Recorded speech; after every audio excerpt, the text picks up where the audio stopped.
All right, so that brings us to the end of our examples. I'll use the rest of the time to go through the questions you've submitted from registration. And the two most common questions we received were around preservatives or food additives and allergens. So for preservatives or food additives, the common questions we got were around why they're used, whether they're safe, and how the government regulates the use of them.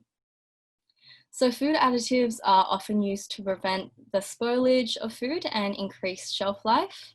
It's used to add colour and flavour, which enhances the taste of the food.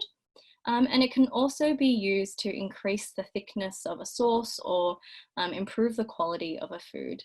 So as you can imagine, these things are important and they're necessary when producing packaged foods that are designed to have a longer shelf life.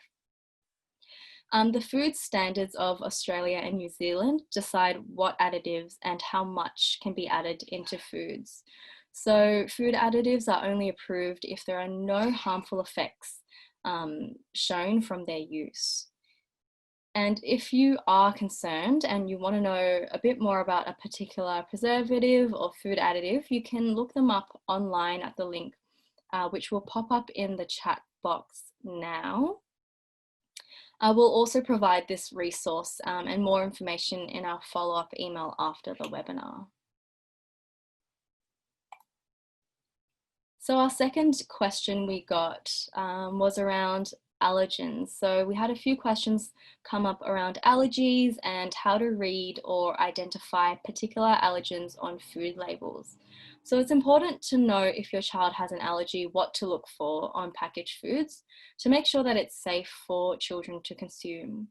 So the most common food allergies are caused by peanuts, tree nuts, milk and eggs, fish, soy, or wheat. And so the Food Standards Code requires these foods to be declared on food labels whenever they're used as an ingredient or if they're used to help process or preserve the food. So often we'll see may contain traces of or contain traces of statements on the back of packaged foods. So what do these statements mean?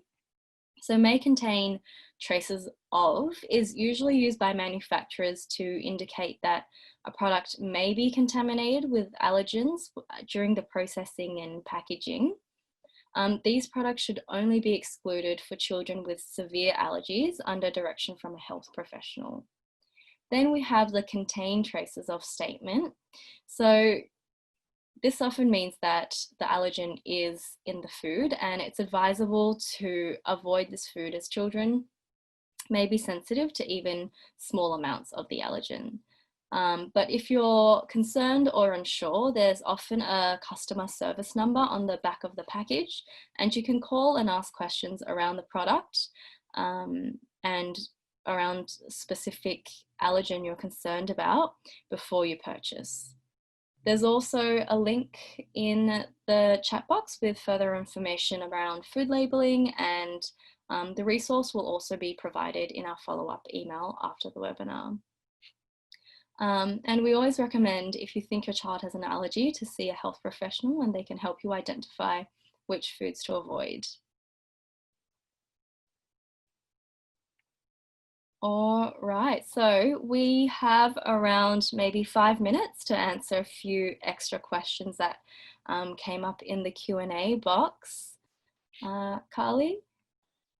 Okay, thanks everybody for leaving your questions. And we did have one that popped up in the chat box as well, which I've saved for you, Jacqueline. So one of the questions was if you're aware of a suitable app that aids label reading that you would recommend.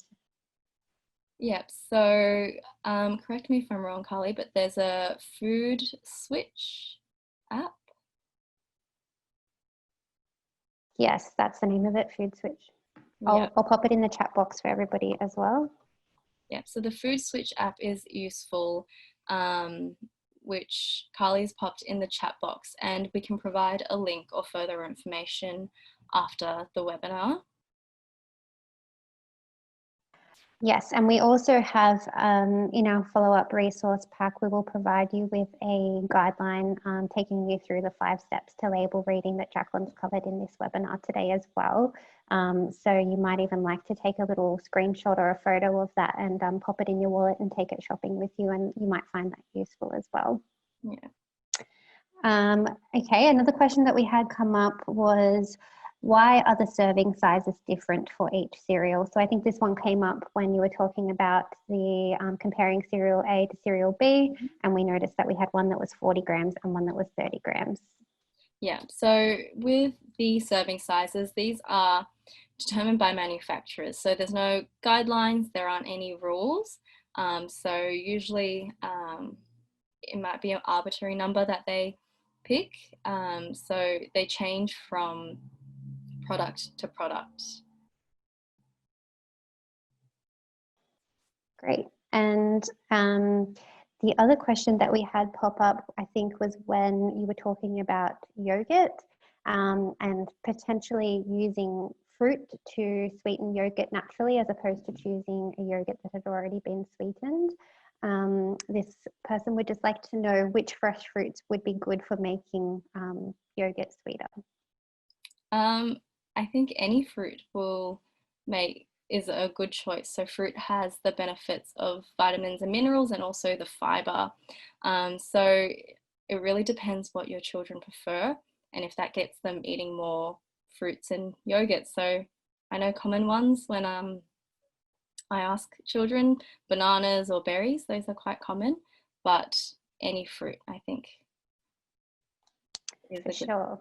Yeah, I enjoy berries in my yogurt as well. Even just using some frozen fruit or whatever you can get your hands on is always good, just to add a little bit more flavor, particularly when you're using Greek yogurt, which can have quite a sour flavor. The fruit really helps to offset that. Yeah. Touched on, sorry, Carly, a good point around frozen fruit. So frozen fruit is snap frozen and it contains all of the nutrients as fresh fruit as well. So frozen fruit's always a great option.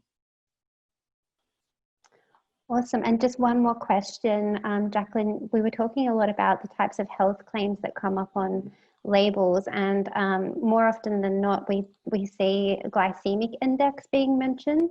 Yeah. Are you able just to explain what glycemic index actually is, and is this something important that we should look at?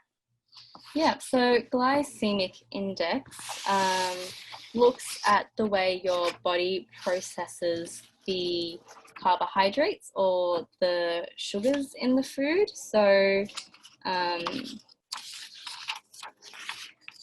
with low glycemic index foods, or low GI, as you probably hear it or see it on food labels, these are slowly digested and absorbed by the body, and they can help keep you fuller for longer.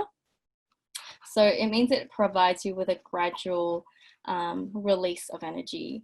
So high GI just means that it is absorbed quickly by the body, and so you might get a bit of a sugar rush and then it comes down. So it is something to keep in mind when looking at, say, breads and cereals or your grains, or if you've got sugary foods as well. Yeah. Great, thanks, Jacqueline. So just overall, I guess making sure that we're considering low GIs is probably a better option as opposed to high GI when we're directly comparing. Yeah. Awesome. That's all of the questions that we had at this point. So thank you for answering those for us. Perfect. I should stop sharing that poll result. Okay. All right, so that brings us to the end of the webinar. So all of the information we talked about today we'll send out in a resource pack in a follow-up email.